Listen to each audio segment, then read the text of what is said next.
Live. Everywhere. On netrootsradio.com.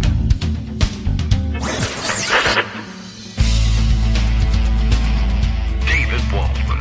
Kagro. In the morning. Now, here's David Waldman. Hey, good morning, everybody. How you doing? It is Tuesday, January 23rd, 2024. I guess tomorrow's January 24th, 24. Okay, so good day for playing the 24s tomorrow. I guess I'm giving you advance warning about that now. I don't know. We should not be preoccupied with that. Today is Tuesday. It is presidential primary contest day, New Hampshire. Off-end voting today. And you know how something homespun yarn that's supposed to be. Hooray! And then I guess did they already figure out Dixville Notch because they start voting at midnight because that's so super important? Yes, or so it seems. Justice has a note here that says I guess Nikkki Haley won all 6 votes available in Dixville Notch, which he says means we're getting 6 more weeks of winter. It's not the number of votes per candidate in Dixville Notch that determines the number of weeks of winter. The weeks, I think, remain the same regardless. But anyway, just so you know, and we're probably in for a lot more winter as it is anyway, and it's not even Groundhog Day. So, okay, let's see, lots to take in for the day. I imagine lots of focus on New Hampshire. Not for Ron DeSantis, though. We are down one meatball, I guess. Down one Ron DeSantis. I still am a little bit astonished. A little bit, only a little bit, because we've seen it so many times before. How much abuse he took from Donald Trump and then just turned around and endorsed him. But, I mean, what else did you expect? He's been running scared of Donald Trump the whole time. The whole time he's been running for president, he's been afraid to criticize him or distance himself from him in any way. So, I guess probably most voters realized why, you know, what the hell is this guy even doing here? It doesn't make any sense. There's another, I guess, an addition to the discourse for today, a late addition to my pocket collection, but always a good addition to the pocket collection. Amanda Marcotte writing something that headline has done the job here and grabbed us. Ron DeSantis' campaign may be done, but his brand of MAGA petulance will continue to plague us. And, yeah, interesting look at, is there anything for any other candidate to extract and use? I mean, he did become a nationally known political brand, although, you know, a failure of a political brand, but that has never stopped any politician before. But I am curious to find out whether are we thinking other people will pick up the mantle and run as, well, I'll be the smart Donald Trump? I mean, he didn't do a very good job of it. Or is it just, well, you can ride culture wars to prominence, even if they can't be used necessarily to dislodge Trump as the top of the ticket. You can, I mean, you know, eventually Donald Trump stops running for president, you know, one way or another. That does finally happen. And then I guess it'll be a scramble to see who can pick up his voters and hold together the most of his coalition. It's probably true that we're as relieved as we are to see DeSantis fail, drop out, and maybe leave the rest of us alone for a little while. The idea that that means that people won't be running as Trump light anymore is probably, you know, not really. It's probably pretty ridiculous. Let's see. The subheader here I skipped over. Republican men who have power, money, and status can't stop acting like they're the victims. So I guess you ought not to expect them to do so. Governor Ron DeSantis of Florida finally pulled the plug on his mortally wounded bid to be the Republican nominee for president in a typical fashion for the man who drew speculation about what fingers he uses to eat pudding. DeSantis went out trying to act tough, but only ended up highlighting his servility to bigger bullies. I guess that's everybody in the rest of the field, whoever might be left. DeSantis, described himself as leading with conviction, championing an agenda marked by bold colors. It's a meaningless speech. In reality, however, DeSantis bent the knee to Donald Trump, a man who routinely called him names like Meatball Ron and DeSanctimonious. No one will be sad to see DeSantis go, but in clomping back to Florida in his alleged heel lifts, DeSantis leaves one major question unanswered. Why so mad, Ron? On paper, DeSantis has everything a man should hope for. Power, money, status, and yes, even love. He seems like a charmed life, or rather his seems like a charmed life. He has degrees from Yale and Harvard. Got them both, I guess. And a distinguished legal and military career. He's been a congressman and the governor of a massive state. He married a beautiful, fashionable woman. She thinks she's a little more fashionable than she actually is, but, you know. And they have 3 lovely children. He's a millionaire. He's even going back to his Little League career, DeSantis was a success.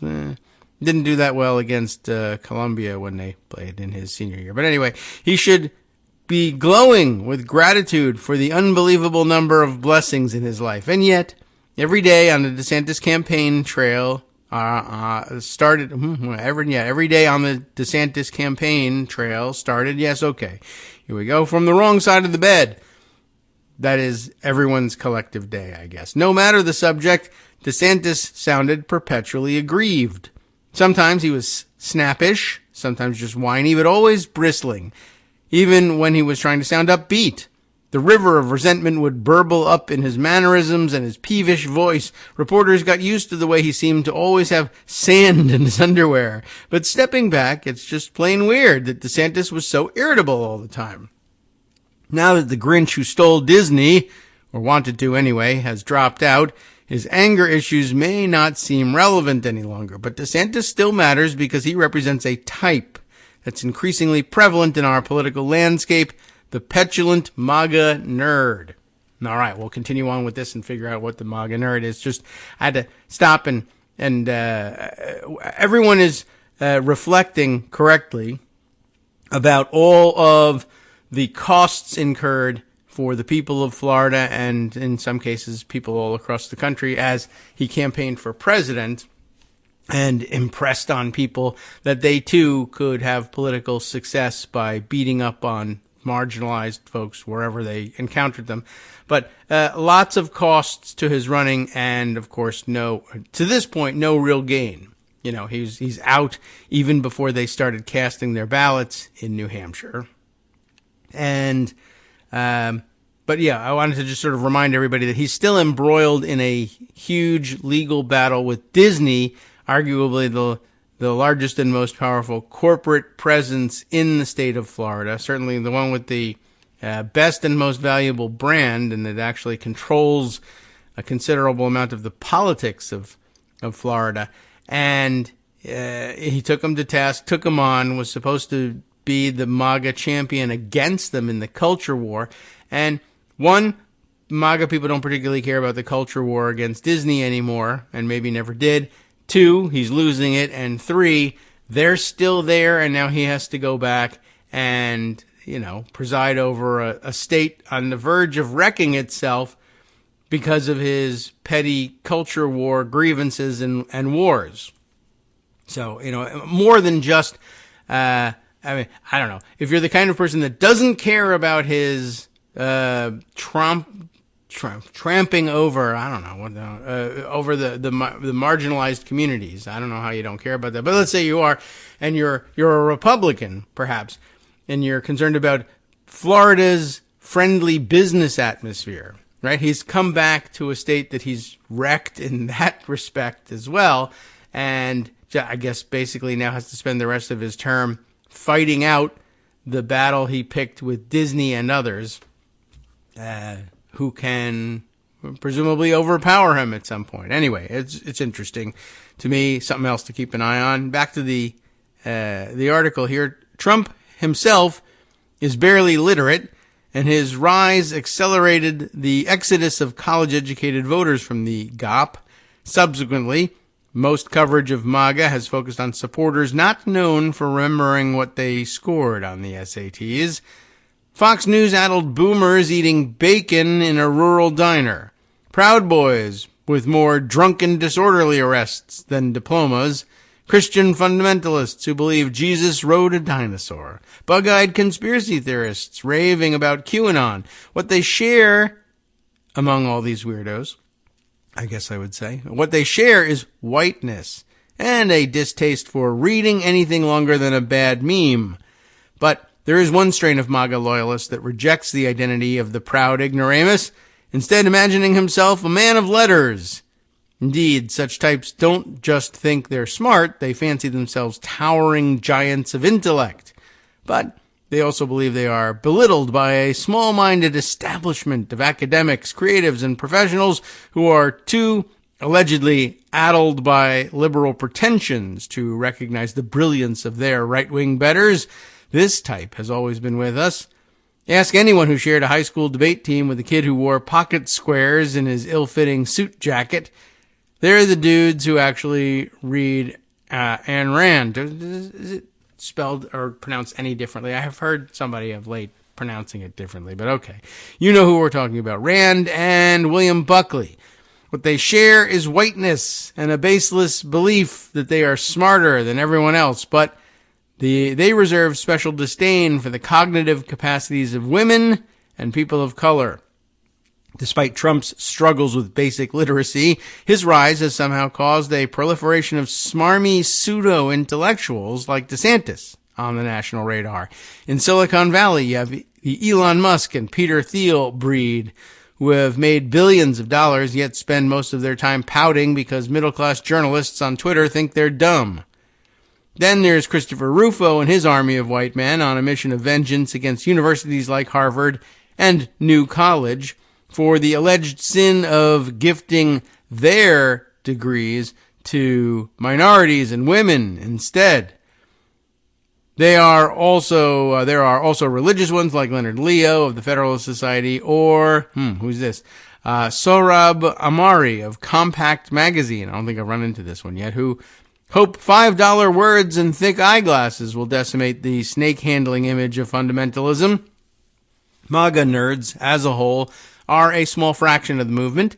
They have just have an outsized presence. That's because they're heavily overrepresented online and in the media, which is true of college-educated people generally. DeSantis initially looked like a contender against Trump because he had the backing of the corduroy jacket conservatives at places like the National Review and the Wall Street Journal. It wasn't just that DeSantis was Trump without the baggage either. In him, they saw one of their own. DeSantis often speaks in incomprehensible acronyms like ESG, I don't know that one, I don't think, or DEI, revealing that he was so immersed in the world of elite right-wing discourse that he lost the ability to speak plain English. Or witness the contemptuous way he dismissed criticism from actual historians when he passed a law forcing public schools to scrub lessons about the full extent of racism in America's past. These are the most robust standards in African American history probably anywhere in the country, he groused. It's all there. The insistence that he knows more than the experts, and the bitterness towards those who disagree. He often subjects medical experts to the same treatment, sneeringly dismissing the science behind COVID-19 prevention, as if decades of research on the biology of immunity has no more validity than a tarot card reading. Of course, like DeSantis himself, the faux intellectuals of the far right will line up behind Trump, just like they did in past elections, and that's because, as erudite as they imagine themselves to be, they share important qualities with the diner dwellers DeSantis could barely pretend to like. Whiteness, of course, but also an ever-present fury at the so-called liberal elite for looking down their noses at them, if they look at them at all, I would guess.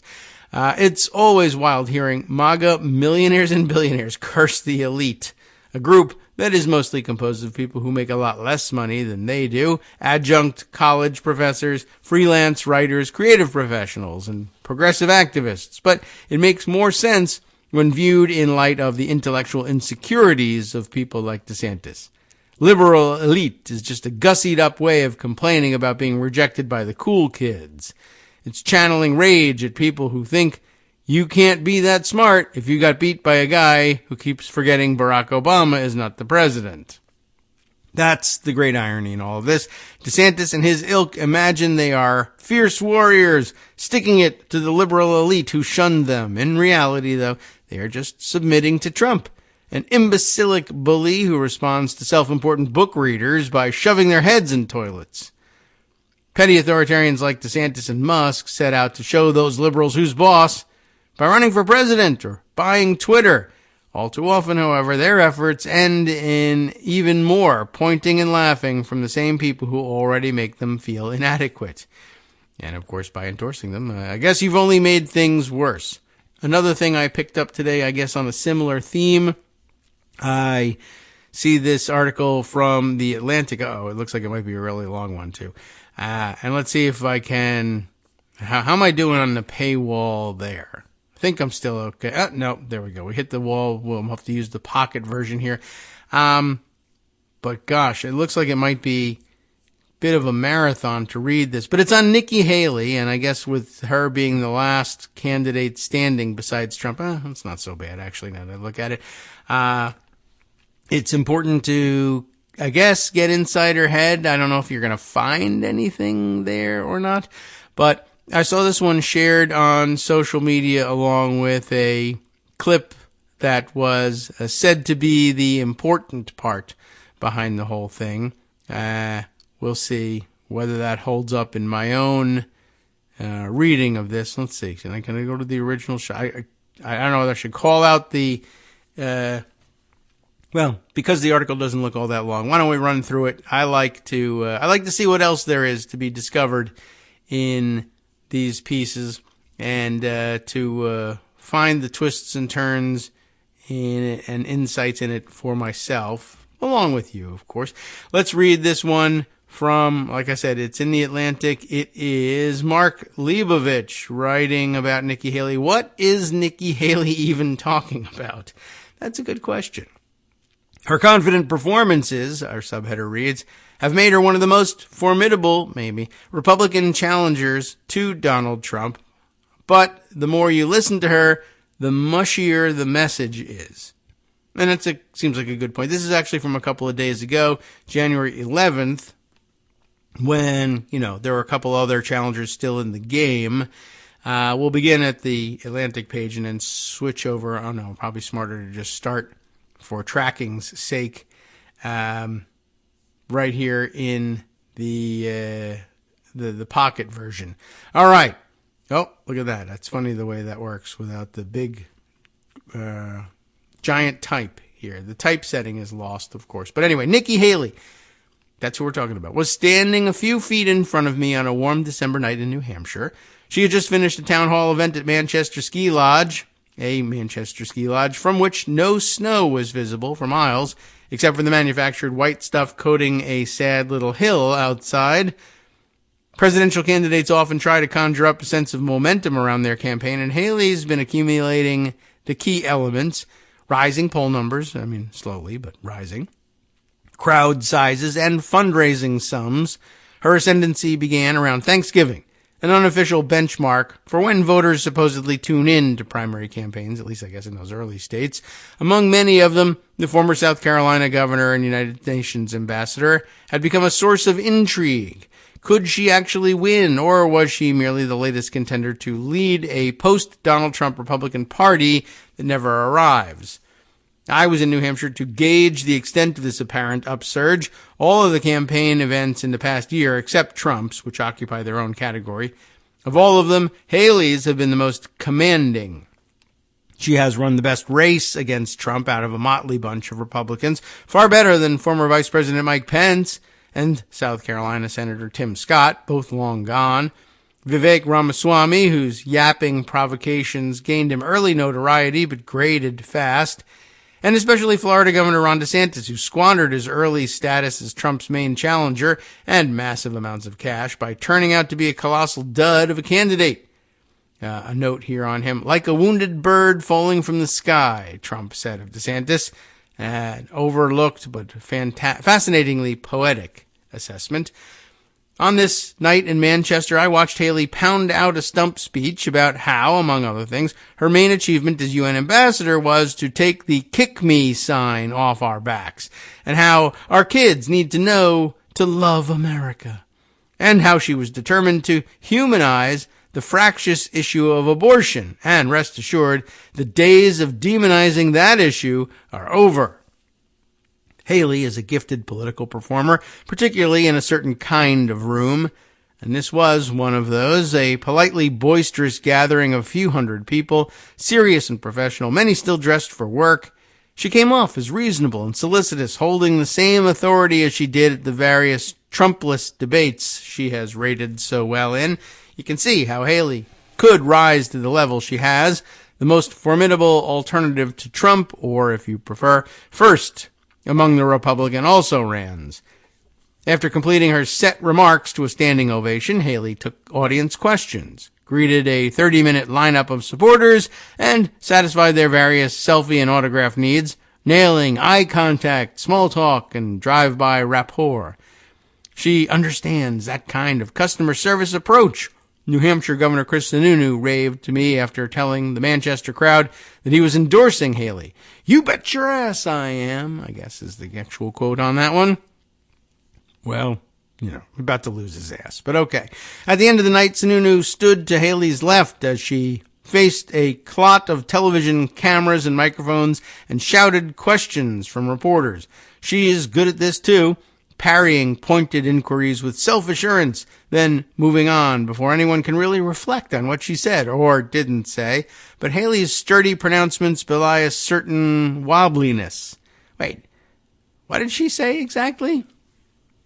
Beyond her expertly rendered deliveries, Haley's actual answers can be mushy or even nonsensical, with strange constructions and frequent malaprops. Oh, that should be fun. In Manchester, Haley praised Sununu for having his pulse to the ground, in his state, and boasted that her campaign already had momentum before his endorsement, just gave it a speed bump.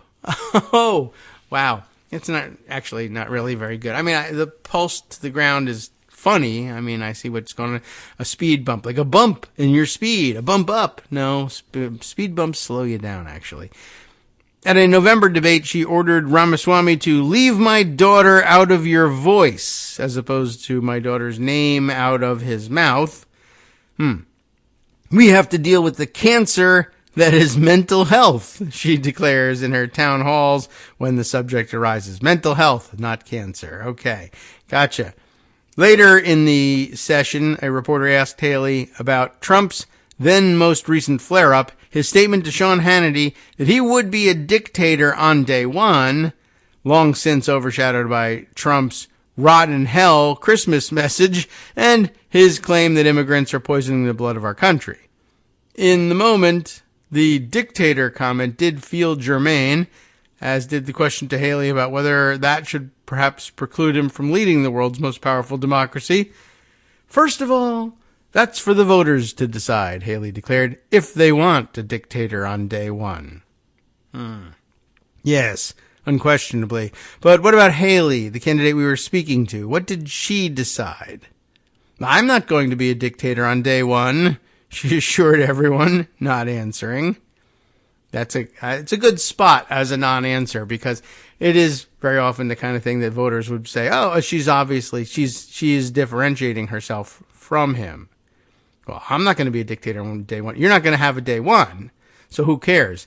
How do you feel about the guy who probably he's certainly going to be nominated to take the shot at having another day one, and he's told us what he's going to do about it. What are you going to do about the fact that he says he's going to spend it as a dictator? Saying that you won't spend one is pretty obvious. Anyway, not working. However, and this is the part I think that was really called out, that was kind of interesting, this next couple paragraphs. I've always spoken in hard truths is one of Haley's trademark claims. In reality, the bluntness she discharges is reserved mostly for easy targets. The media, President Joe Biden, and Kamala. First name only, per Republican style. When it comes to speaking the hardest Republican truths of all about Trump, Haley's words fall feebly, wounded bird-like, you might say, he notes, and her voice acquires a slightly halting tone and a slower cadence. Her preferred pose is one of pronounced exasperation. Anti-Trumpers don't think I hate him enough. Pro-Trumpers don't think I love him enough, Haley said at the press gaggle. She shook her head and flashed a man I just can't win look before escaping into a smokescreen of platitudes. Like, for instance, at the end of the day, I just put my truths out there and let the chips fall where they may. I just thank God for the opportunity. I just hope we all have fun out there today. We take it one day at a time. Anyway, for all her cultivated brashness, Haley, whose campaign declined my requests to interview her, can also convey an impression of being terrified, of saying the wrong thing, of offending too many MAGA or MAGA-adjacent voters, or certainly of Trump himself. The most excruciating example of this occurred a few days after Christmas when a New Hampshire voter asked Haley to explain why the Civil War was fought. We all heard this one. She provided a stem winder of vague conservative assertions. Government doesn't need to tell you how to live your life. While omitting the obvious cause, slavery, she appeared to be sensitive to the fact that some Americans might be sick of being reminded about the nation's shameful, bloody history. Haley, who as governor removed the Confederate flag from the South Carolina State House, has said that as president she would not play into the national self-loathing that she is always lamenting. This idea that America's bad or rotten or racist. But trying to talk about the Civil War without mentioning slavery is like trying to run for the Republican nomination in 2024 while barely touching the all-encompassing, front-running figure at the center of it all. One of Haley's niftier moves occurs later in her stump speech when she builds to a seemingly dramatic revelation. I think President Trump was the right president at the right time, she assures her audience. It is an imprecise and puzzling statement. What time exactly? Charlottesville? COVID? But Haley delivers the line with a force that sets a few heads bobbing in the crowd and leads her safely into the next credential. Hi, I'm Scott Anderson, the guy that writes the daily summary for this show, Kagro in the Morning. Thank you to everyone that supports this show. Many of you send donations through PayPal, Patreon, Square Cash, Radio Public, and so on. Some of you write your own essays and send them in, or read articles with your own commentary. We appreciate it. Now, some of you are listening to this and thinking, I'd like to help, but isn't there something I could do that wouldn't require money or effort? Why, yes, there is. You can just like us. On Daily Kos, they call it the recommend button. YouTube has a thumbs up. There are hearts and likes and love buttons. Tap our love button.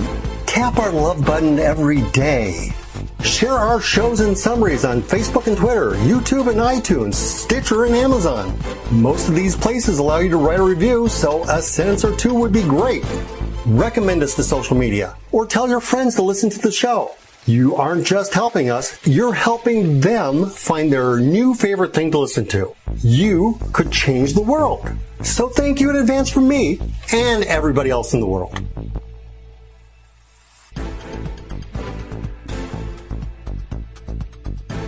All right, welcome back now to the Kagro in the Morning Show here on Netroots Radio. We jumped out right at the end of the paragraph there, but at least I got to finish the sentence before I jumped out. This is a rather long piece, it does appear, but I think we're making pretty good progress through it, and it's important. She's, like we said, the last one standing, and we should get some sense of what at least the reporters think, if anything, is going on inside of her head.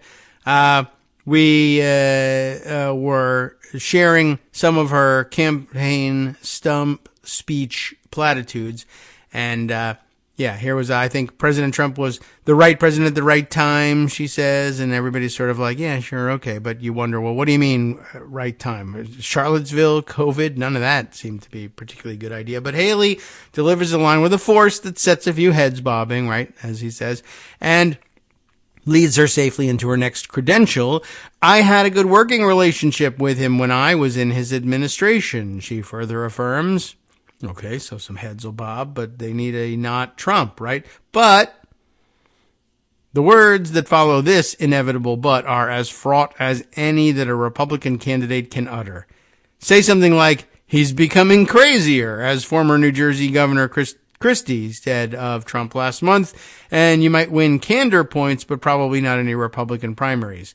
Haley's next line barely deviates a word, speech to speech. She says, rightly or wrongly, chaos follows him. You could construct a tidy diagram to illustrate the perfect passivity she achieves here. Haley assigns no judgment, rightly or wrongly, and makes no suggestion that Trump might have ever said or done anything that actually caused this chaos, a euphemism for, say, the events of January 6th or whatever else is embedded in those 91 criminal counts. All of this chaos, and I mean, we use the term too, but, you know, at some point you're going to want to be more precise about these things. All of this chaos somehow comes randomly to rest upon the 45th president. Chaos follows him, Haley said again at a December 14th town hall in the southern New Hampshire town of Atkinson. You know I'm right, was the extent of her elaboration. It just does.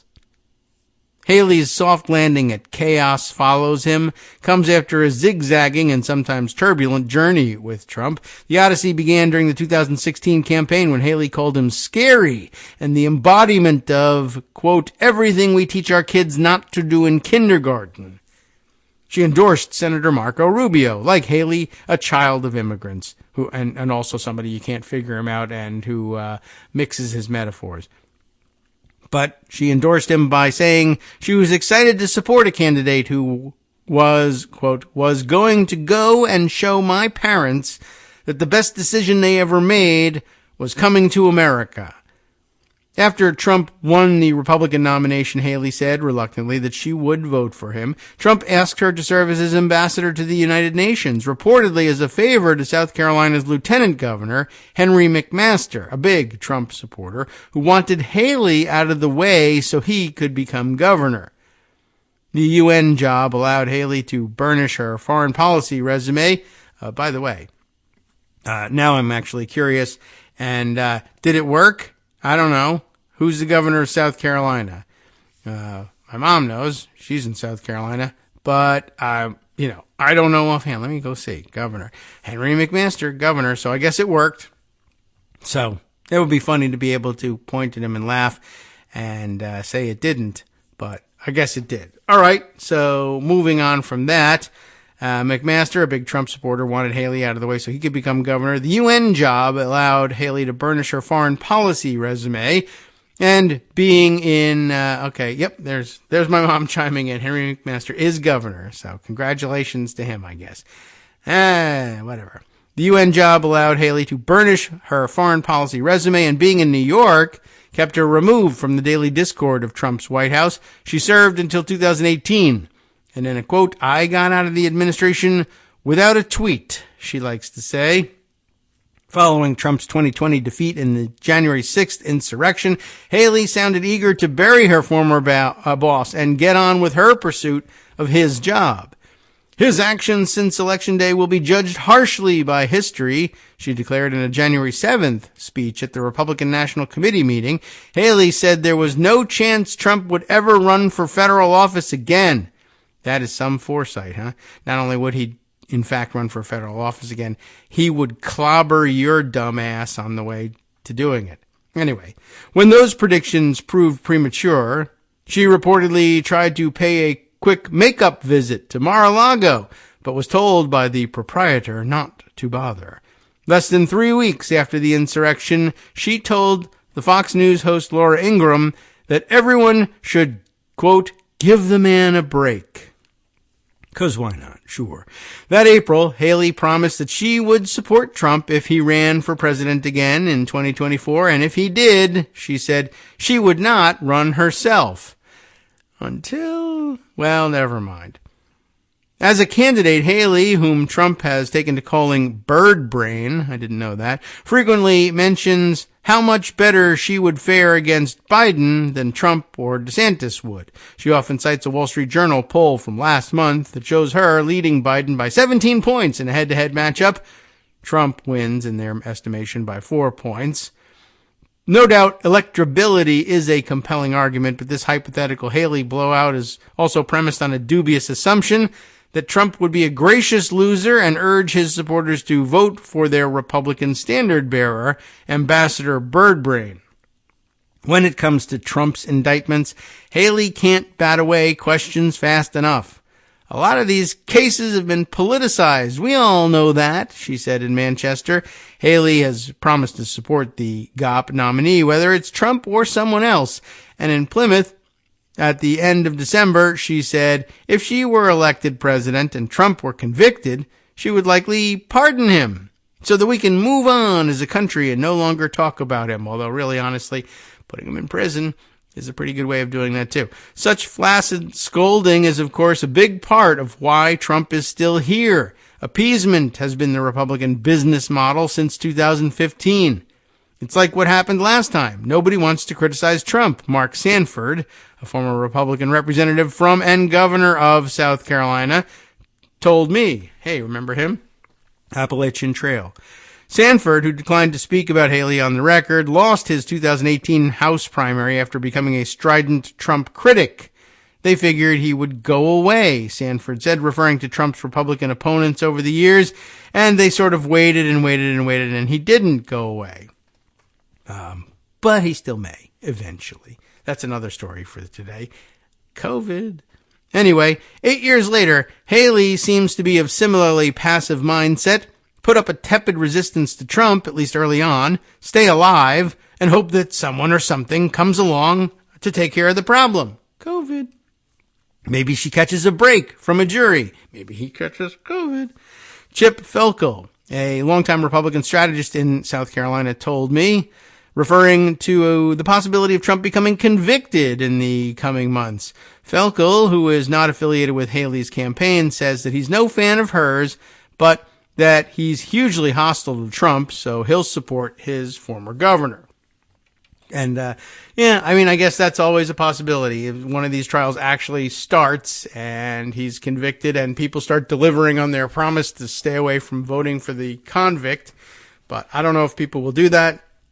I don't know if it results in Haley getting the nomination, whatever, after just making fun of her and saying that she got her ass handed to her by Trump, who wasn't going to run again. I guess it would serve me right to see her actually somehow be the beneficiary of some tremendous break and end up as the nominee. Anyway, Chris Christie offers a different specimen of Trump alternative, a former friend and longtime ally of the 45th president whose unambiguous denunciations were the centerpiece of his campaign. Christie has held back little, calling Trump a coward, a fool, and a self-centered, self-possessed, self-consumed, angry old man. In other words, Christie has been the rare candidate willing to tell actual hard truths, those things that she said she's telling, actual hard truths about Trump. He will also not be the Republican nominee. His suspended campaign, or rather it says here, he suspended his campaign last night. Remember, this is dateline January 11th. Will Haley be the nominee? Are her pillowy, quote, attacks on the frontrunner simply the undignified price of Republican viability today?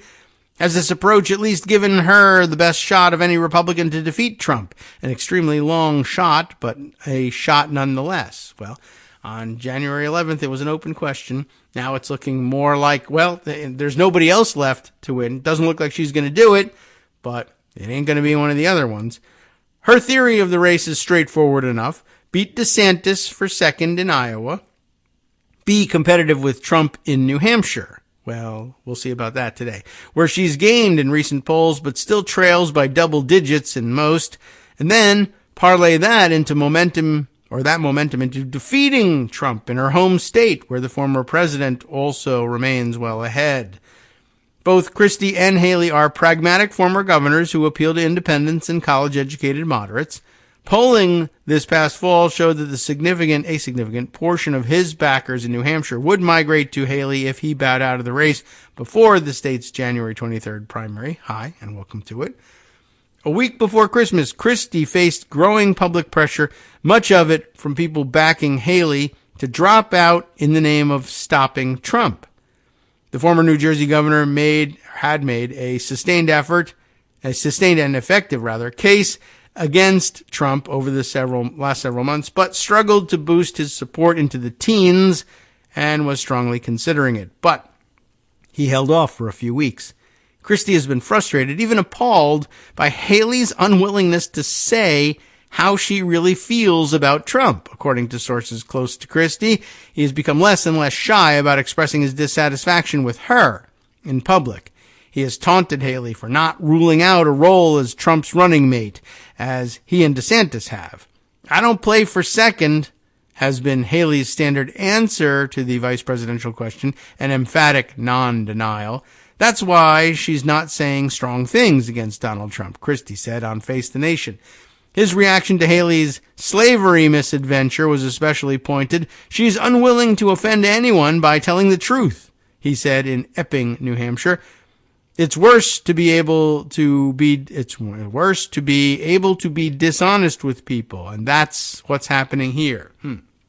Now that Christie's out of the primary, Haley will surely get some of his voters, though an endorsement seems unlikely anytime soon. Shortly before Christie announced his exit last night, again back in the 11th of the month, at a town hall in New Hampshire, a hot mic caught him saying of Haley, "She's going to get smoked. She's not up to this." Christie's quandary over Haley is one that many Trump-skeptical Republicans identify with. It's the Nikkki Haley dilemma. Mike Murphy, a longtime Republican media consultant who has deep loathing for Trump and would love to see him lose, told me. He finds Haley's cynicism depressing and is disgusted by her willingness to pander to the latest incipient GOP crowd-pleasing trope, as he recently wrote on Substack. Still, compared to Trump, she's Gandhi, Murphy continued, and he thinks she has a real chance to beat Trump in New Hampshire, where Murphy helped John McCain upset George W. Bush in 2000. "If I lived in New Hampshire, I'd vote for Haley in a heartbeat," he told me. There's one vote. Haley's knack for connecting one-on-one with voters does not always extend to political peers. On the contrary, her career has featured an array of disposable alliances, stubborn grudges, and a sense of paranoia about opponents, as my colleague Tim Alberta, then of Politico, documented in a 2021 profile of Haley. "She cut me off," Sanford told Alberta. "This is systematic with Nikkki," he continued. "She cuts people off who have contributed to her success. It's almost like there's some weird psychological thing where she needs to pretend it's self-made. I don't trust because I've never been given a reason to trust," Haley told Alberta. Oh, my. Well, then, why so high on America? I don't know. You got to trust somebody if you think it's whatever. Anyway, friend, she added, is a loose term. Wonderful. She's fond of saying she wears heels not as a fashion statement, but for ammunition. No doubt Haley comes to this worldview honestly, having grown up as an Indian American in the deep South of the 1970s and 80s. She has faced discrimination, racism, sexism, and smears, not subtle ones either. When she ran for governor in 2010, a South Carolina political blogger and lobbyist working for one of Haley's rivals in the race both claimed to have had affairs with Haley, she denied them, and a Republican state senator called her a, quote, raghead. Oh boy. Every South Carolina politician here has been through that. All of us. Caton Dawson, the former chair of the South Carolina GOP and a Haley supporter, told me, "We're from South Carolina, and it is a bare-knuckled brawl." I love how every state thinks its politics are uniquely rough and tumble. I mean, it's kind of a thing, but okay. For Haley to win, Felkel, the South Carolina strategist, said he thinks she will have to channel some of that South Carolina pugilism and, quote, open up a can of whoop-ass on Trump. Yeah, right. Good luck.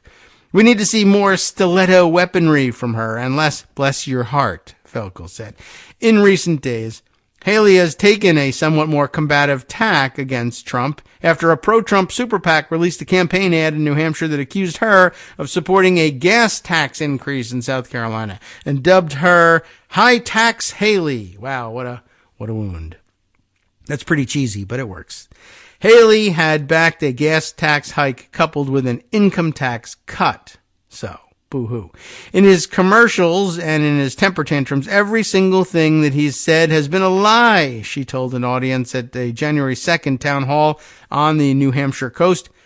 And this is the clip that got pulled out as the most interesting and revealing. And this is good analysis, I think. And by the way, it was Dave Weigel who picked out this profile as what he called pretty much still the best one about what's going on in Nikkki Haley's head. That's why we're sharing it today. So this is her play with this one, right? She gets attacked this way, and she feels it's a distortion, and this is her pushback on Trump. So if he's going to lie about me, Haley went on, I'm going to tell you the truth about him.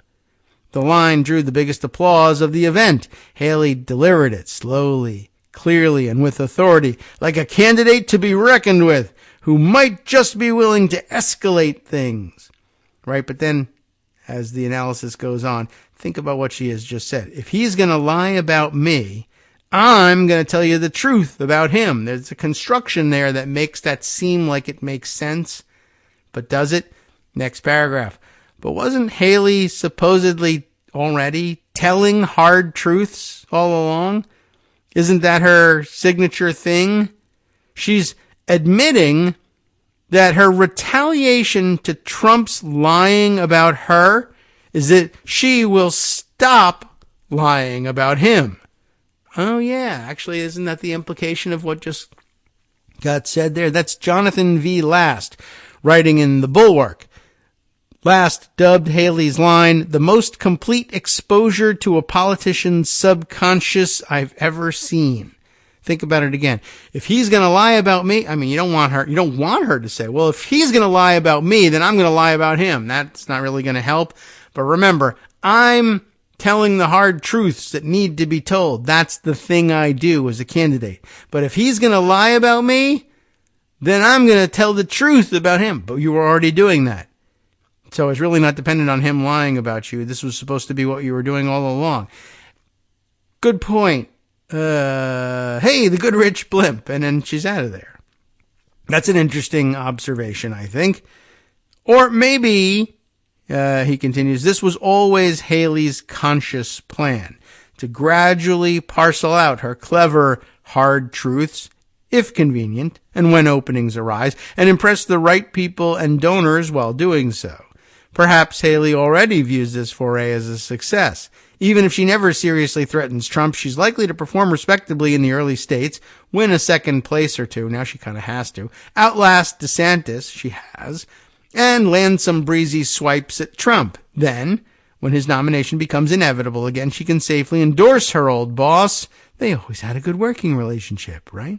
And move on to her next campaign, to be Trump's vice president, or to try again in 2028.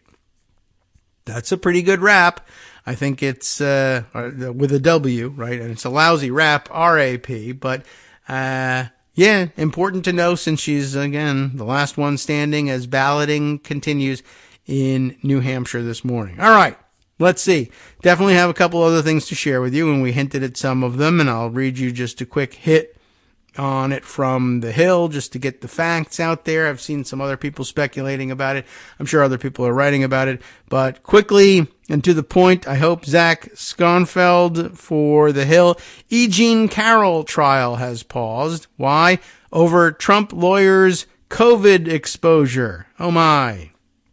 Once again, COVID taking a shot at Donald Trump. Is it going to get through? I know a lot of people were hoping for that. A lot of people also pointing out that he's almost certainly vaccinated because, of course, you know, he talked up the vaccines initially, of course, believing that he and only he had been the chief factor in getting them to market.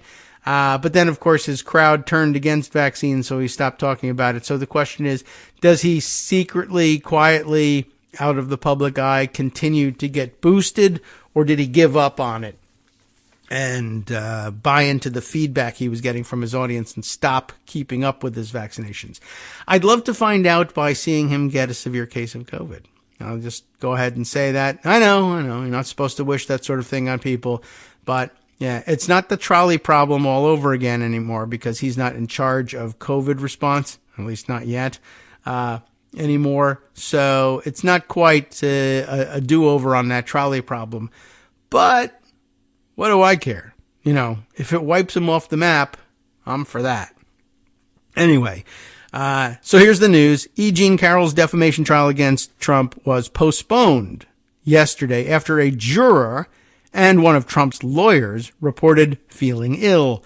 U.S. District Judge Lewis Kaplan, who oversees the trial, announced in the courtroom that he would postpone the trial for at least one day.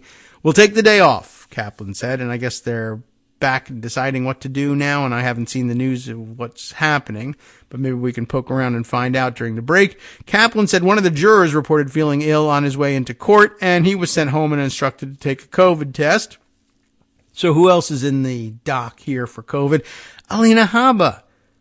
You know who she is, of course. She said she was feeling ill on Monday and recently was exposed to COVID at a dinner with her parents. That's her understanding of things.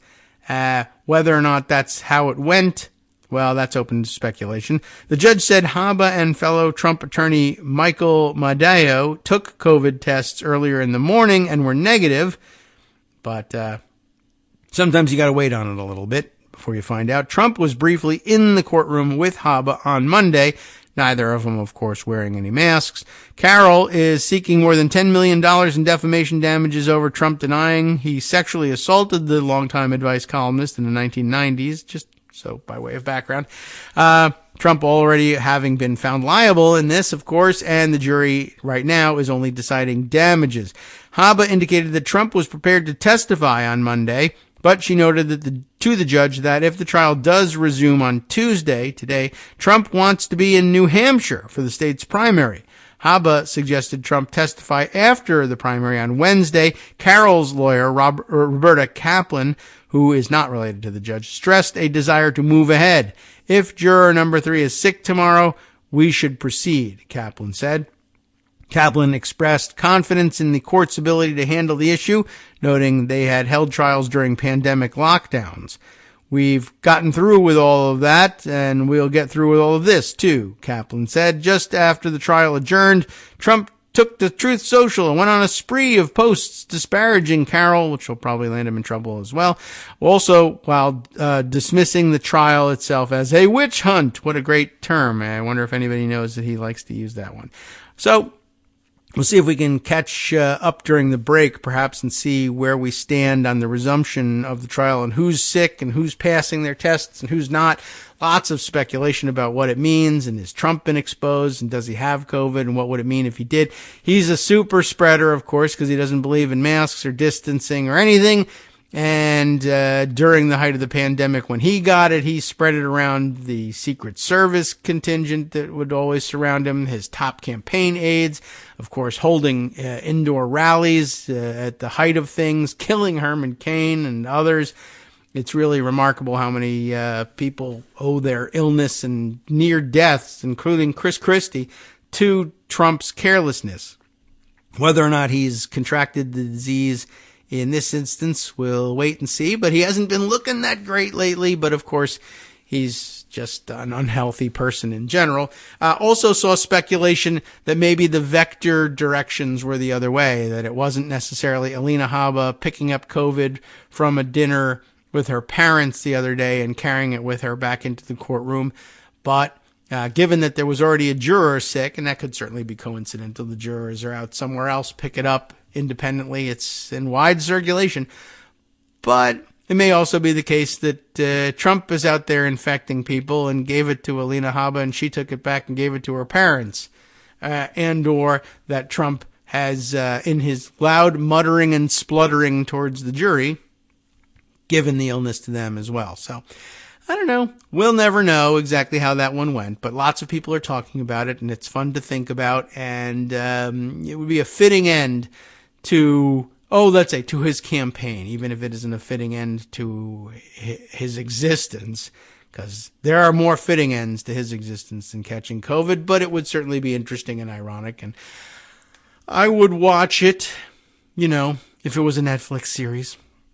Okay, a couple other things we can catch up on. But none of them quickly enough I guess, to fit in before the break. All right, we got some idea of what we can do with our next segment. Oh, yes, no, note to self to see if we can catch up on the COVID status and the trial. And I'll throw this one your way just as we exit. A press release from the Brennan Center for Justice.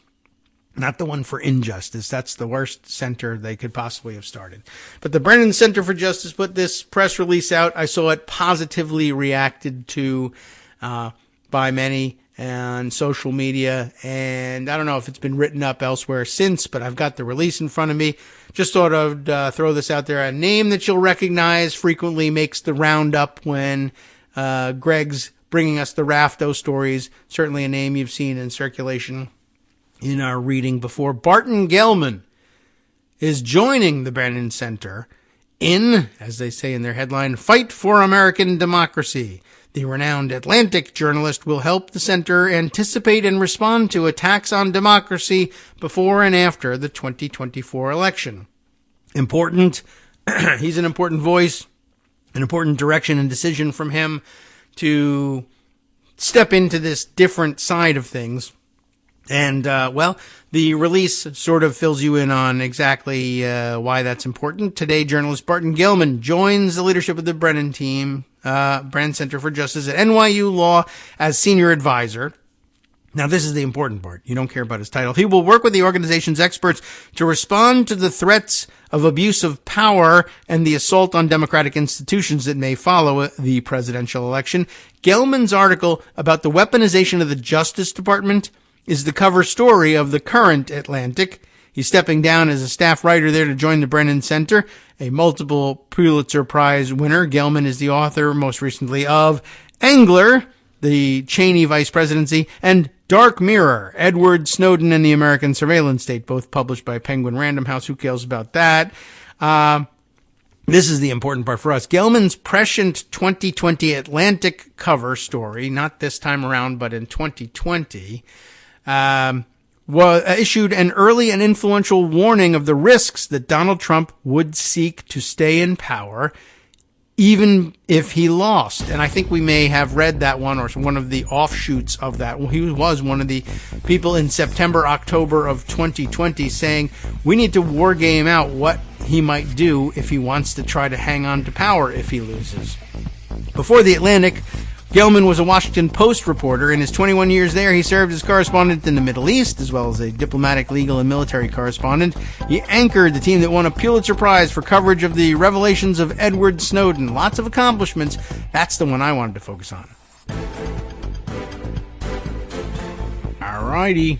Wow, I almost forgot that once again we have just that 1 minute break, and I was taking a look at 18 other things here. Oh, look at that. One of my continuing side projects has to be, okay. We'll fix this one here. Just noting a little gun fail play that was recently noted here. And I seem to have, please stop the scroll, everybody. I can't keep up. All right, here we go. There it is. And, all right, we were in the middle of reading, or really, at the end of the useful read of the Brennan Center's press release. And so I wanted to note something just for the record here. I don't know who's doing this. I don't know how quickly they put this thing out. I just thought I skipped over a couple of things in the release because who cares? But now the story is the writing of the release itself. What I skipped over was that he is a visiting lecturer. We're talking about Barton Gellman. Visiting lecturer at the Princeton School of Public and International Affairs. Congratulations. We love to point out the good things about this. This is as much about him and his accomplishments as the fact that he's joining. It's not an analysis of how good it's going to be, per se, but it's just the release. But what struck me was, I was reading through the various accomplishments that they list in narrative style here in the release. And I mentioned that he had anchored the team that won the Pulitzer Prize for coverage of Edward Snowden. And I said that at the end, I said, but I really meant the 2020 article in Atlantic issuing that first early warning that Trump would try to stay in power even if he lost. That's the one I'm focusing on. That's what I think is important here. I mean, and I think the Brennan Center too. That's what they're bringing him there to do. The main point is he's one of the very first that I saw in print saying, this is a real thing and we actually have to worry about it and we should game it out. And that's important. So's Edward Snowden. True.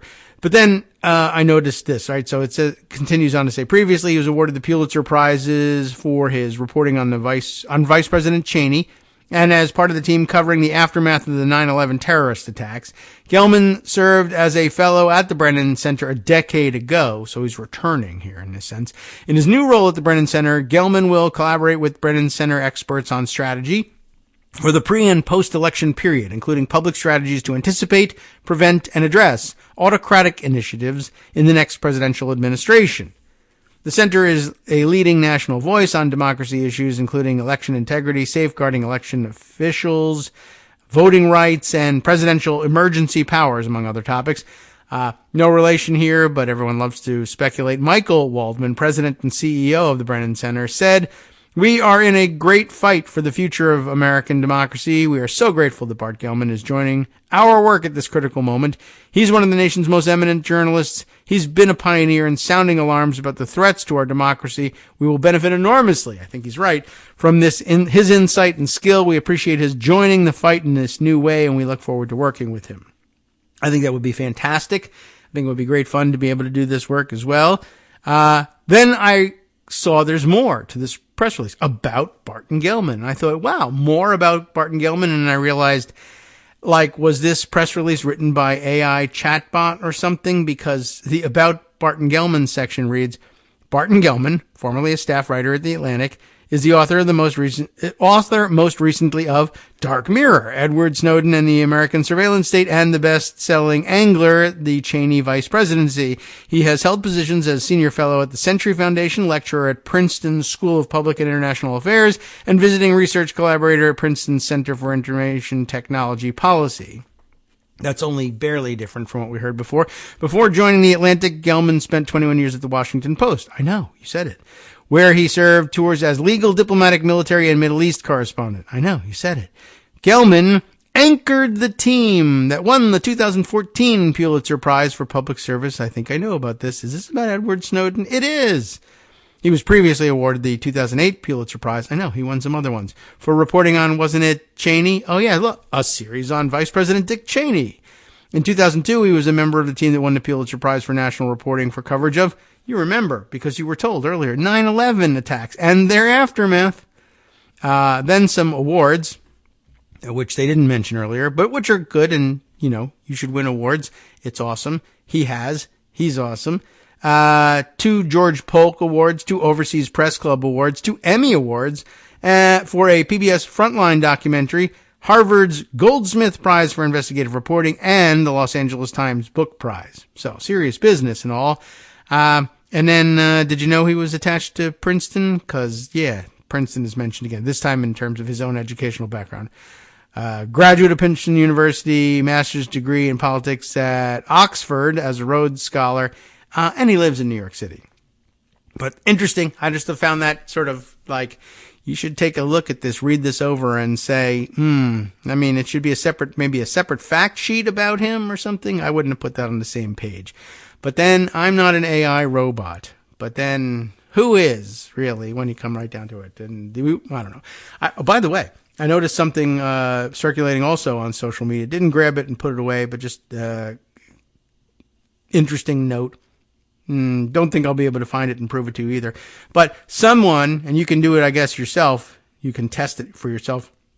Grabbed one of those CAPTCHA service things, the things that are supposed to tell whether or not you're a bot, right? And won't let you into a website unless you can tell what does this weirdly distorted text say, because only a human would be able to do that. And I guess because it looked so funky and weird and it said only a human, or I guess assumed that only a human would be able to read it, I figured that sounds truthy enough. Only a human would be able to tell what this weird distorted text is. And I can see why, Computers are trained to see regular, straightforward text. I don't know that they'd be able to understand this thing, but a human brain can comprehend it, even though it's been weirdly distorted and, isn't on a straight line and, appears in a way that would perhaps look to a computer like a graphic rather than a block of text. So what does this text say? If you're able to tell, you're a human. If you can't make it out, you must be a bot. So someone took a screenshot of one of these things with the weirdly distorted text, fed it to Chatbot, one of the AI chatbots, and said, "What does this say?" And you know what? It said, not only did it, by the way, it read it correctly, but it said, "Oh yeah, this is one of those things like maybe from CAPTCHA that's supposed to tell the difference between humans and bots, and it's not supposed to let you go forward unless you're an actual human. And the theory is that you're not supposed to be able to read this if you're a robot or an AI system," which this is.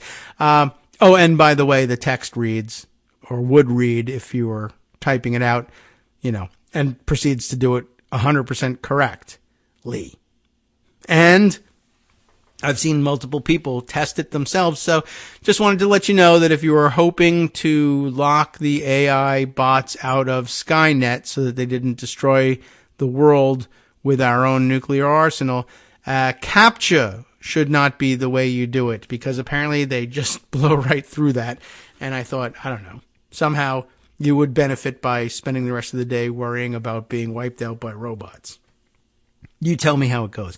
All right. I want to return to another story that I read the other day, and it took some time to, in fact, it took us like 3 days to get through that county capture article about the Virginia counties that were approving by resolution the formation of local militias, with the idea in mind, basically, that the sovereign citizen-minded people who were interested in that resolution would take that to be the final word in their, getting official permission, the official imprimatur of the local government to form militias. And I had asked, I'm not 100% sure about the sourcing on all of this. Was anybody able to find an article that backed it up? And I mentioned to you that Scott Anderson did, in fact, throw one our way from the New York Times. And I wasn't going to go back to it except for, I did. And I read it off the air, and I thought, let me see if there's anything that I need to add to this. And I do want to clarify at least one or two things by reading this. But I think there's more to it even than that. In rural Virginia, a military militia, tries to recruit a new ally, the county government. That's the headline. After Virginia passed gun laws, conservatives began invoking the state's colonial-era constitution, which calls for a, quote, well-regulated militia. And once again, they've written the well-regulated completely out of this, which I think is interesting. And also going back to, an older form of the Constitution, maybe some chunk of which survives in the current Constitution. Nobody knows very much about state constitutions except, the local bar knows it very well. But for me, for instance, as much as I know about the federal Constitution, state constitutions aren't something I've spent a great deal of time on myself.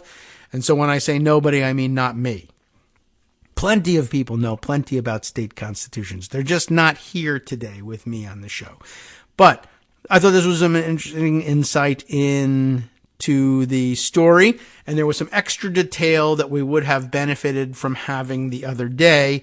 This, a piece by Campbell Robertson, written in October of 2020, October 28th to be specific, if you want to look for it yourself. But I'm going to give you the link, so what's the problem?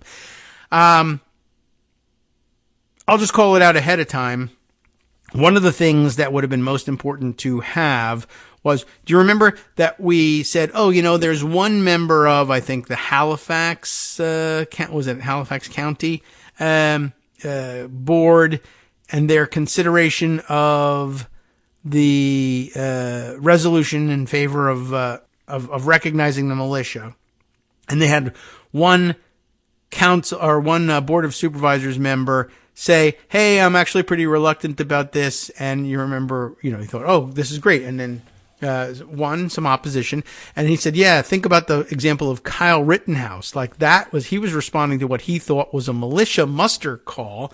That's what these guys here want to do too. And remember, people got shot and killed as a result of that militia muster call in Kenosha. So do we really want to do this? And I thought, no. Well, for many reasons, no, we don't. But good call. People getting killed.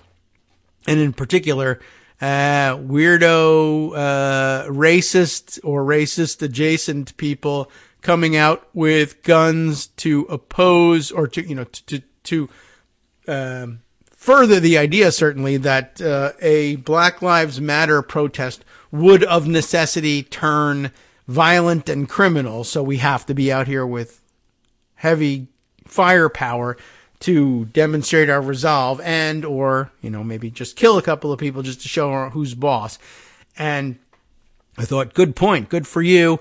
And then there was this clarification in the other article that he went on to say, well, Kenosha and the local government there opened themselves up to lawsuits, and we don't want to open ourselves up to lawsuits here in Halifax. And I thought, well, that takes a lot of the gas out of the argument in terms of the moral power of it. He's actually just worried about the county being sued. But as it turns out, there's more to that story, for one thing. For another, I assumed that maybe this was another of the local conservative white guys saying, well, I do have one concern. We could get sued, and I don't want to see the county's bond rating decline or something like that. But it could just as easily have been, the actual truth, which was that this is one of not that many black members of the Board of Supervisors, and that yes, in fact, but it does put a different spin on the idea that he then follows up by saying, well, we could get sued.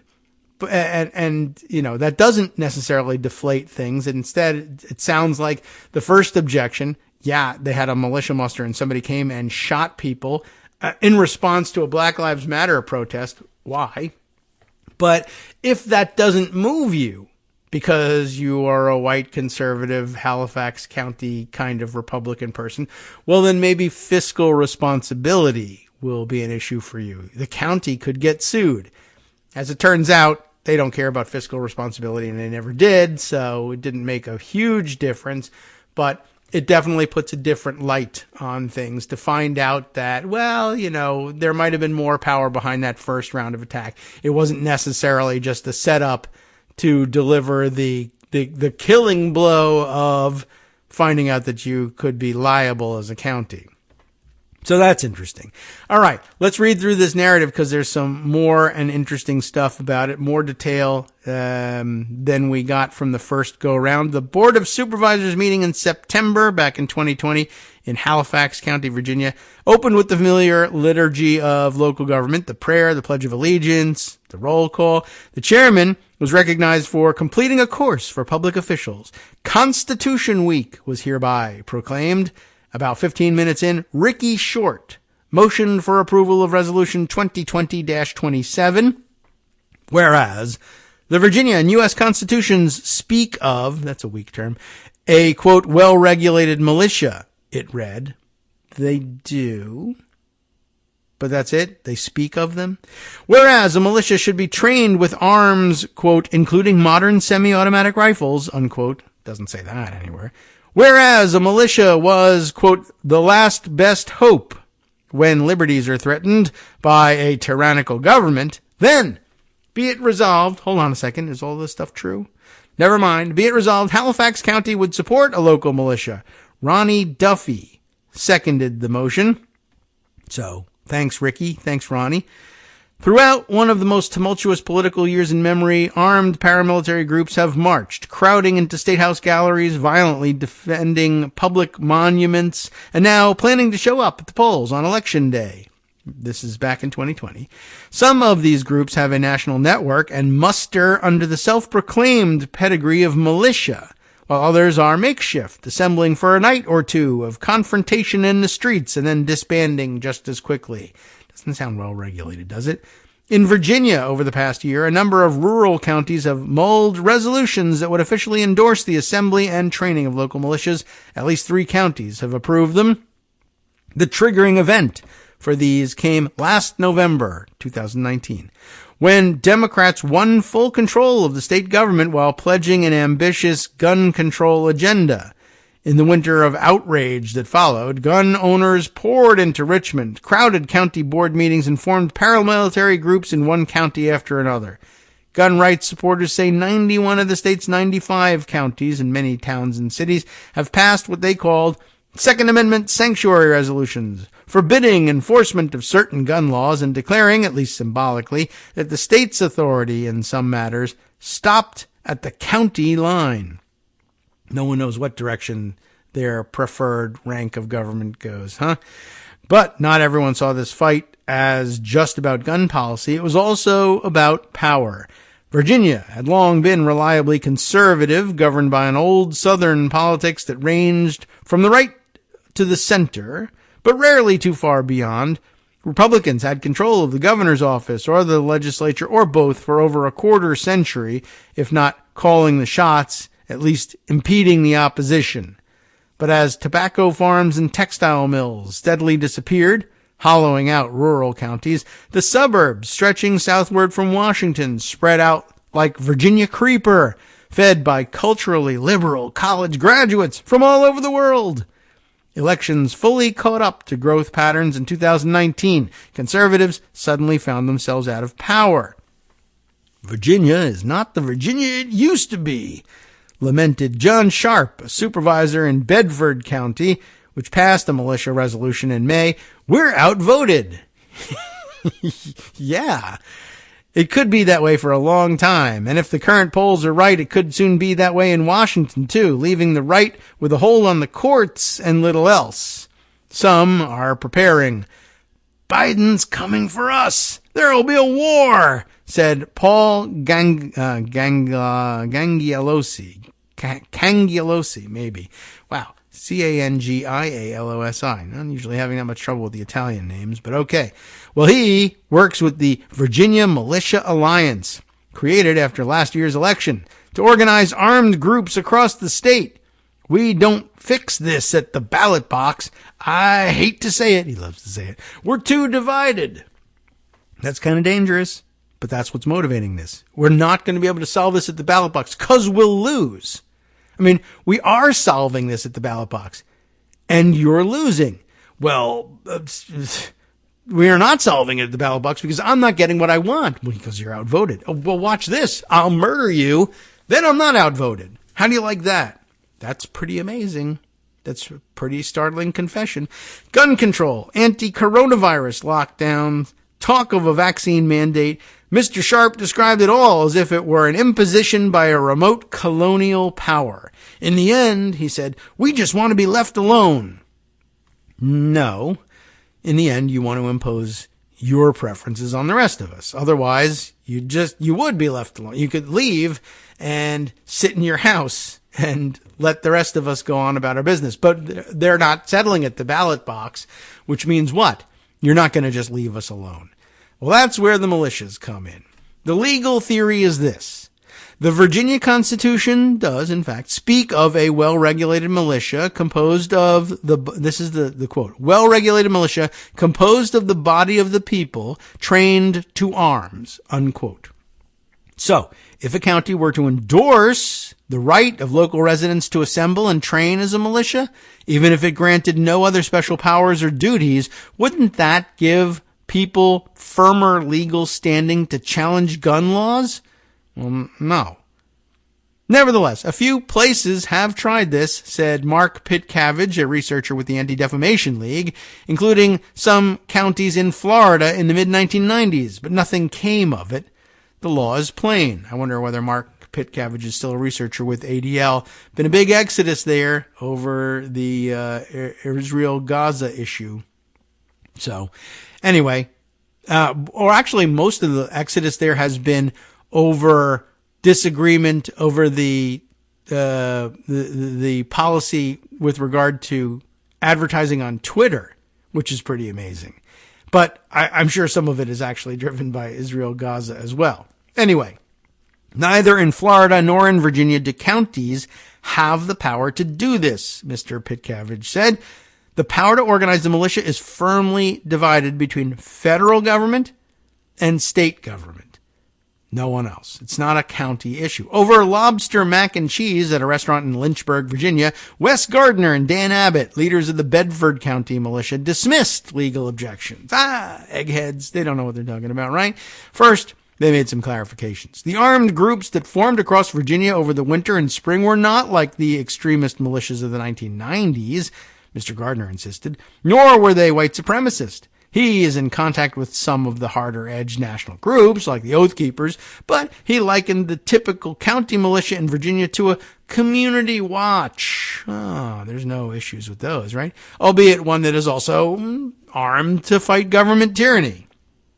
The founders saw militias, Mr. Abbott explained, as preventing governments who had the majority from being able to impose their will on the people who didn't want their will. What?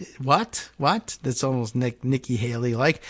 You have a huge population densities in a very small geographic percentage of the state, he said, of Virginia's current political dynamics.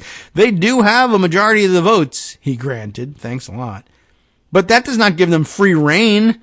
Government exists to protect the minorities' rights. Oh, but which minority? Well, mine. Well, what about other ones? No. When the majority pushes too far, Mr. Gardner explained, county governments can respond through passive noncompliance, which is not the same thing as raising a militia, by the way, like sanctuary resolutions. No, not that either, really. If it keeps pushing, active resistance becomes necessary. Is it authorized? No, but it becomes necessary, so that's enough. The pushback over Virginia's proposed gun laws, thousands of armed protesters in Richmond, sanctuary resolutions, the formation of county militias, was all just a preview. Of what? I won't say. As Virginia goes, he said, so goes the country. Well, in other words, as I go, so I wish everybody else would go. No indication that Virginia is a bellwether in that respect. After the militia resolution was introduced in Halifax County, the board opened for discussion. First to speak was, and here's the clarification, this is the person we were talking about, W. Bryant Claiborne. I remember Claiborne's last name. I didn't realize, in this one he goes as W. Bryant Claiborne. I think the other one gave his first name and identified him that way. He's 65 and one of 3 black members of the 8-person board. If we do this tonight, what we're doing is we're just provoking or enhancing the possibility that we're going to have civil unrest, he said, talking about the fatal shootings at the August protests in Kenosha, Wisconsin. That's a slightly different take on what was said, and it's a different quote, and I think it helps clarify, as does the identification that he's one of the 3 black members. Actually, that does help a lot. It was at a protest in early June where the Halifax County Militia made its public debut, a high school senior, Nevaeh Hodges, had organized an anti-racism demonstration on Constitution Square in South Boston, the biggest town in the county. Hundreds came. The sheriff spoke, as did the city police chief, and on the sidewalk nearby stood a dozen or so men and women wearing black shirts and holding rifles, because that's what's called for. The group at that point was over 3 months old, according to Mitzi Thompson, an electrical engineer and Army veteran who describes herself as the militia commander. Wow, interesting, right? They had first gathered in a cold field in February when militia musters were being held across Virginia. After word of Ms. Hodges' rally spread, along with rumors once again, that busloads of Antifa were on their way from Richmond, Ms. Thompson called the group into action. Can you imagine? This, by the way, this is the great visionary who's bringing everyone together. Yes, Antifa is not only gathering in Richmond, Virginia, which it is not, but they're going to get on buses and go to South Boston, Virginia. No, they're not. Just like they weren't going anywhere all over the Pacific Northwest. They were pretty sure they were going to radiate out from Seattle and Portland and invade rural counties and take over your cabins or what have you. It's the most ridiculous thing until, of course, we found out that they also believed in classroom litter boxes, I suppose. Well, This Ms. Thompson calls her militia into action, and she told Ms. Hodges that the militia was there to protect the protest as well as the town, you see, from Antifa, who never showed, of course, because they were never on their way there. But Ms. Hodges was skeptical, as were the other black people in town. Their suspicion deepened when Ms. Thompson, a fervent Trump supporter, spoke at a county meeting against the removal of a local Confederate statue, declaring that Virginia fought in the Civil War for freedom, not slavery. Of course not. Ms. Thompson said that speech and a pro-police rally she organized drew more interest in the militia, though she refused to say how many people were members. She insisted that it was focused primarily on things like search and rescue operations, differentiating it from extremist groups like the one that planned to kidnap the Michigan and Virginia governors. I don't think I even remember that happened. In a Facebook post, she derided those plotters as anti-government liberals. That's right. It's Antifa and the liberals doing all the scaring again. Okay, yeah, right, sure. We'll be back in 2 minutes. See if Joan joins us after this. Hi, everybody. It's me, David Waldman. Yes, the same guy who interrupts you all the time. Interrupting you one more time just to tell you again, another reminder that your contributions are what keep this show on the air, and patreon.com patreon.com is still among the easiest ways to make the sustaining subscription donations that keep us afloat. Are you ready for the pep talk about how our Patreon campaign is still going strong and growing? Well, too bad. Yeah, the plain fact is we actually are headed in the wrong direction, and whereas we once had about 175 monthly patrons, we're now actually down below 150. Time to recruit some more. Not exactly the kind of news I wanted to share, but there it is. For those of you in a position to support the show, patreon.com does make it easy to make those secure, recurring monthly contributions to do so. Patreon.com/KagroX gets you straight to our donation page. We've been through a lot together. The worst of the pandemic, we hope. The worst of the insurrection, we hope. So go ahead and treat yourself. You don't need an excuse. Give yourself the gift of a little something you enjoy in life. Support the show. And of course, if you happen to prefer using PayPal or even the Square Cash app, we're up and running on those options too. So thanks again, everyone, for all your support. We couldn't, or at least shouldn't, do it without you. Hope you'll be on board soon too. Thanks for all your support.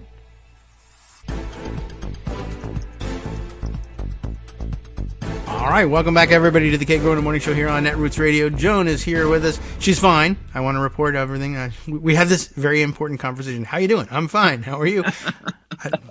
We had about 3 seconds. I'm actually less than fine. Yeah. Oh. I officially have long COVID. Oh no. All right. And well, yeah. So yes. People, this is a serious thing. So I know your listeners wear their masks and get their boosters. And, yeah, but you know, that doesn't always, it doesn't guarantee any sort of success. And, everybody else is supposed to do it too in order to cut down on the possibility that it'll infect people long term. And there aren't that many people cooperating. It's much better if everybody's taking those precautions. On the, you and Alina Habbo, what can I tell you? She's birds of a feather, I guess. We're not certain if she has COVID yet, though. But yeah, I don't know if you heard that news. It's still just at the rumor stages because there's a juror in the Jean Carroll case that says they're feeling ill and may have COVID, and they had to delay the trial. I'm not certain whether they're back underway today yet or not. Has that crossed your radar? I haven't seen if they're still. I did hear about the COVID member, but I didn't really jury member, but I didn't think that much about it. So okay, well, let's see. I kept meaning to check on whether or not they're resuming, but not my main focus, not yours either. But just all right, we'll try and keep an eye on it, and of course, we'll be pulling for you to do your best to shed the last remnants of. Well, I will tell people I feel comfortable telling our listeners because there are readers. Yes. I've gone half-time family medical leave to try to get on top of it, do physical therapy and whatever else I can try to get on top of it. Yeah. So, wow. So you might not see quite as much as me on the site over the next several weeks. Well, that'll be a loss, but we'll be thinking about you and hoping for the best. But it's a real thing. I know there's some people. Everyone, I don't think there's any doubters among our group, but not everybody has experienced this, and it's hard to imagine. I had a bout of COVID, and luckily that was the end of it. And that's, I think, still most people's experience. But, it's still a bit of a mystery as to, well, what is this disease doing and why does it linger with some of us and not others? It is. I mean, I've been through a battery of heart tests and all sorts of things, and everything looks normal. Yeah. Which is good. Yes. Good news is I have a fine heart. We've always known that about you, Joan. Even without the medical diagnostics. But now let's move to less personal news. Certainly, yes. Okay, we can move off of that and on to I did want to add a thing about the Barton Gellman situation. Yes, okay. It's kind of bad that he feels the need to leave journalism. Yeah. To go to the Brennan Center. It doesn't say a lot for the current state of our media. No. That he's having to jump ship to go to the Brennan Center, which is a great, great place. Yes. Does tremendous work. But it's a loss to the free press. I think so. That's true. My hope is that he can contribute back and that the Brennan Center can sort of be a force multiplier for his message. I mean, it's one thing that he was quite prophetic, really, in pointing out the looming issues, especially in the fall of 2020. Prior to the election, he was one of the first people saying, you need to watch out. The election isn't necessarily going to be the answer to what happens next. And they've got some weird thinking and tricks up their sleeves that aren't real things, and you need to be aware of it. But there's only so much you can do in writing about that from the Atlantic. People need to read it, believe it, absorb it, act on it. I guess at the Brennan Center, you can be the expert that next time when there are 5 or 6 journalists saying we need to be on the lookout for these things, they will go to the Brennan Center, get the quotes, and Barton Gellman's forward thinking and vision will be a part of 5, 6, 10 articles instead. Maybe? I hope. I hope so. Yeah. But it's definitely a signal that there's something major wrong in saying it's not enough to simply publish it here and have everybody sit up, take notice, and do something. I need to actually take drastic action to make sure that more people are aware and prepared ahead of time. Not a great indicator for the health of our democracy. Or, as you said, the health of, or the ability, at least, of mainstream commercial level journalism for dealing with it or preparing people for it. It's pretty clear that publishing at a major, widely read, nationally distributed magazine warning that one of the 2 major candidates is an authoritarian and planning on a fascist takeover of the United States doesn't sink in. Okay. Yeah. That's weird. Yeah. And, also the question of, does he see the writing on the wall for the New Republic? Is it like so many other legacy media outlets? Maybe. Yeah, that could be too. It's not the safest. Seen, the layoffs everywhere. Washington Post and hell, Sports Illustrated. Right. Everybody. Yeah, I didn't even get to mention that, but that's true. I mean, if you can't sell sports reporting, I don't know what you're going to do. I know.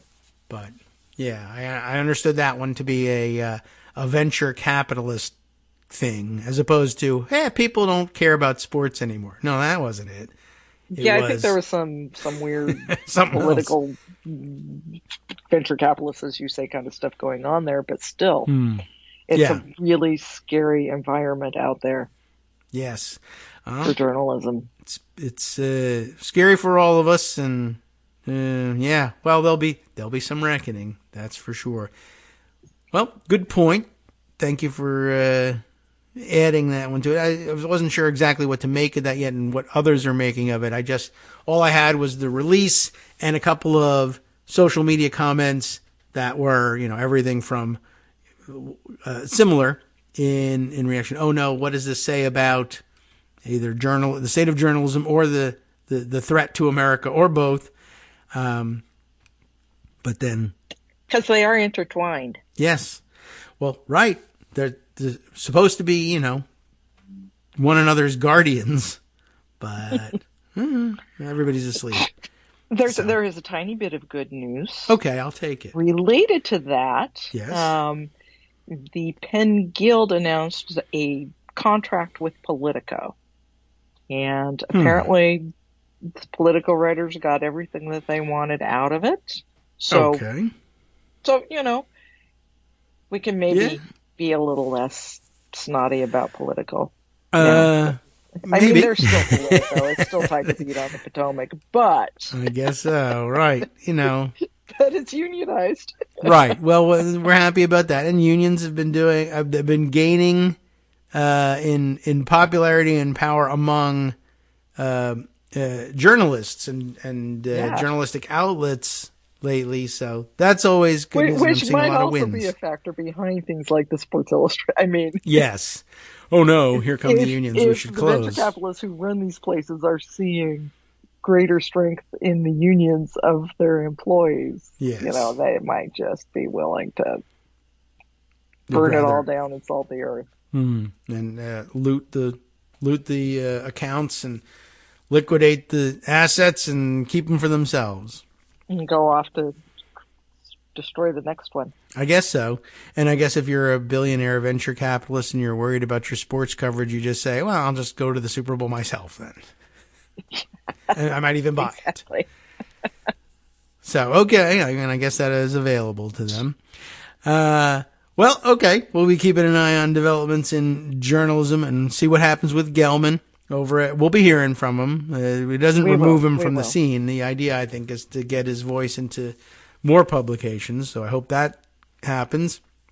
And in the meantime, as I was noting and trying to prepare for today's show, this is as far as we're going to be for a while on a Tuesday from a government shutdown. So we shouldn't have to talk about that. But we might. I don't know. It's like the apogee of the... Yeah. But it's only a couple of weeks. February's a short one. So, yeah, it's only going to give us like 3 weeks where we don't really have to worry about it so much. Yeah. So, like the Congress, we should squander that opportunity completely. Do nothing until the deadline and then scramble for it. It's not going well, as you can imagine. But this morning, I'm more distracted by Kevin McCarthy. How could he distract us? I know. Acting as elder statesman and trashing the Freedom Caucus on Fox Business's Marie Bartiromo show yesterday. I mean, all right. I mean, that's to be expected. Interesting. Has he made that transition? How old is he now? He's elder statesman. He was a young gun. Now he's an elder statesman. Oh, good. I have to remember the young gun part. Yeah. I think he's younger than me, which is sort of discouraging. But look at all he hasn't accomplished in his life. Yeah. So, it really is just ridiculous to see him out there trashing the House Freedom Caucus for reasons that the House can't do anything and hasn't done anything when he's the guy who gave them the keys to the place. Yes. In order to get the leadership. How this happened. But leadership of what? But nothing, actually, as it turns out. 6 months and out. So, yeah, that was a big story this week. And I see, we were talking about, I guess last week, the reporting on the continuing resolution compromise making its way through the House and lamenting speaking of sometimes the state of journalism, the major papers were reporting the story, but all they could bring themselves to say was that, well, the House used a special procedure to get this through, but not explaining what that special procedure was or how it worked, because most people why they had to do it. Yeah. And that it was, but as it turns out, yeah, it's a continuing story. It's the same special procedure that they used to pass the last compromise, and it's getting to be less and less special every time. It's getting to be standard procedure. But everyone remembered what it was once we were reminded what happened, suspension of the rules. And this is a key thing. This is probably the worst thing that McCarthy did in handing over the keys, is giving a controlling block to the Freedom Caucus on the Rules Committee. Right. Yes. Chip Roy, when we were reading the reactions to the deal being reached and saying, okay, well, Chip Roy is angry and upset about this thing happening, and now we realize, oh, well, I guess this is the reason. He thought he had leveraged this thing out of, and he did, leveraged it out of McCarthy, put me on the Rules Committee so that the Freedom Caucus types like me can have substantive control over the legislation that reaches the floor. And then they quickly realized maybe we just don't let them touch it at all and never send things to the Rules Committee, which creates problems of its own. But but then it was sort of like, well, Chip Roy was in the papers, made the papers the other day saying, this is embarrassing. What are we going to run on? We have no accomplishments. These Republicans facing re-election in 2024, we won't have anything to run on. And of course, part of the reason they don't have anything to run on is everybody has to, and if you want anything to move at all, you have to keep it away from Chip Roy because he'll ruin it. And well, worse than, is there worse than Chip Roy? Also Ralph Norman. Oh, okay. Yeah. Just really, really not a very bright person. Well, no. Apparently not. And then the sort of the Rand Paul of the House, almost literally, because if I remember correctly, he worked for Rand Paul, Thomas Massey. Oh yeah, okay. He's kind of a wild card. Sure. He can go either way on a whim, just like Rand Paul. But generally not in a good way. Yeah. So that's, Massey's an oddball for sure. McCarthy's legacy. He really did hand control of the place over to these people by giving in on the Rules Committee. Well, and of course, the one person motion to vacate. Oh yes. But the stuff helpful. He gave away, and I'm kind of surprised in ways that the Freedom Caucus was savvy enough to ask for these things. Mm-hmm. Yeah. I wonder who advised them on that. They found the pressure points, which is unusual. They don't always, figure that out. They don't always know what they're doing. Generally speaking, they just want to sort of protest things, and they figured out that the Rules Committee controlled things, which you'll figure out after a little while in Congress, because someone will tell you, hey, how did that happen? What went wrong? Oh, well, they changed it in the Rules Committee, or they aren't allowing this or that amendment. What? We have a Rules Committee? Which one is that? I don't understand. And so you learn that quickly, and then I guess you could try to force your way onto it. So now they've sort of, but they've put themselves in a quandary. They can't get anything. They're angry about anything that passes with Democratic votes, but they're such a, these guys like Chip Roy and others are such a stick in the mud that the leadership wants to avoid the Rules Committee, which used to be totally controlled by leadership, giving that away. They now have to bypass that. And the only way that they can pass anything, therefore, on the floor is that way that got Kevin McCarthy booted out of the Congress. So, and which they just did on the continuing resolution. Right. There's no other choice. Now they're talking about booting Mike Johnson from the speakership because he did that. Right. Yeah. Be interesting to see if they could well, they probably wouldn't be able to make it work because of the loyalties in the Freedom Caucus. But it would be interesting to say, well, remember, the reason we keep having to do this, it isn't me, it's Chip Roy. We have to keep everything away from Chip Roy. He keeps ruining things. If we didn't have Chip Roy on the Rules Committee and the other guys, we would be able to bring things to the floor under regular order and pass it with just Republican votes. Well, it's that's entirely true. possible. I mean, there's even a sort of House Freedom Caucus interesting warfare. Yeah. Obviously, they're at war with everybody else in the House Republican Caucus, but they're fighting with each other too now. So good. It might happen. Maybe they'll do that. Yeah, maybe. Or, you know, Chip Roy. Right. At a minimum, I guess that somebody clever inside the caucus, if they could find someone to join the caucus who was clever, could say, you know, at a minimum, maybe the concession we won from McCarthy was a big victory, but maybe we put the wrong Freedom Caucus guy on the Rules Committee. How about a change? You could try that as a play and see if Chip Roy has the juice to get rid of you first. But I don't know. That might be an interesting play, and say maybe we need somebody who's a little more savvy on the Rules Committee, because I know we put him there because he was a fighter. But now look, he just told you what the problem was. We have nothing to run on.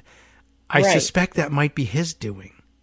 But the other problem is what the Freedom Caucus wants to run on is going to tank the election for everybody else in the House. That's also I mean, when an they issue. say no accomplishments, they're not talking about actually passing real legislation. They're talking about blowing everything up. They're talking about, you know, taking over the Senate and making the Senate irrelevant. They're talking about bypassing President Biden. All of the things that are impossible to do. Those are the things that the House Freedom Caucus thinks I guess they that's should a good be point. accomplishing. Right. It's not keeping government open. That's for sure. No, they've fought against that at every turn. I imagine, basically, I guess the Freedom Caucus is saying, we need to be more like the Oklahoma state legislature that's been in the news the past couple of days. We haven't even banned furries in this country. No wonder we can't run for re-election. What are we going to do about all the litter boxes and the busfuls of Antifa? Okay. You know, that's funny that they say something like, well, we haven't accomplished anything, and what are we going to run on? It's embarrassing. And that Chip Roy guy, he's got it right. He may be more sensible than we thought. Well, I mean, I guess this is something like it's actually something of a pronoun issue, I guess. We haven't accomplished anything. What do you mean by anything? What sorts of things did you want to accomplish? That's just that's a bad thing, right? Yes, it is. Well, what did you have in mind? These things. Well, thank God you haven't accomplished those things. I thought you meant, setting tax policy and foreign policy and stuff like that, the boring things. Unfortunately, they are setting foreign policy. Oh, well, yes, I guess in a backhanded way, preventing in a there backhanded from being way, they one. are killing aid to Ukraine, Israel, and Taiwan. Mostly to Ukraine. Yes, that's true. I mean, they can, that's one of the few areas where, shutting down the operation of government or the ability of government to operate on a normal schedule has, a positive policy impact. I mean, from their point of view, it's positive for them to not send foreign aid to Ukraine, to Israel, to Taiwan, what have you. They were hoping to trade that for border policy, but if the border issue remains unresolved, they're just as happy. They get to run on that and say that they totally would if they controlled everything. If only we hadn't seen them control everything for a couple of years, including having a president dedicated to building a wall, but who didn't build a wall. But other than that, which Mexico also did not pay for. That is true too. Yes, they think they won on that one, I guess. But yeah, I mean, so I suppose here, when positive action is called for in foreign policy that they oppose, they accomplish things by making sure no one can do any of the foreign policies. They are driving foreign policy, but only because wrecking it is their agenda. They haven't built any new or different foreign policy, and they have no mechanism for doing so. Yeah. Or any interest, for that matter. So, None. Oh wells. So that slow motion train wreck continues. And, well, let's see. What other items have been occupying your attention other than dealing with health issues, obviously, but your public-facing attention? The success of Obamacare. That's a big one. Yes. We don't talk about enough. Okay. Because, it's been a really long time. Yeah, now it's sort of like... In the days of, that's just trying to make it a success under President Obama, getting all the people we could to sign up and really being out there cheerleading for it, and then scrambling to save it under Trump. And now it's back and it's strong, and Biden's expanded it, and yay. Yeah. And people like it. People like it. Being it's covered. Very popular. Yeah, well, at least the having coverage is certainly popular. I guess still some people who say, "Well, but I hate Obama." It's been above water actually since John McCain and Lisa Murkowski saved it in 2017. It's sort of the last vestige of repeal went away, and people said, "Well, hey, this is actually okay. Yeah. Why don't I actually just get covered?" Yeah. Okay. Yeah, and lots of success stories and lots of stories of people who know the difference very well between living without coverage and worrying about being one misfortune away from disaster. And like Mary Lou Retton. Oh, yes, right. That's true. Both refused to get coverage under Obamacare and refused to get vaccinated. So had to set up a GoFundMe so that she could get critical care to save her life when she got complications from COVID. Right. What a cautionary tale.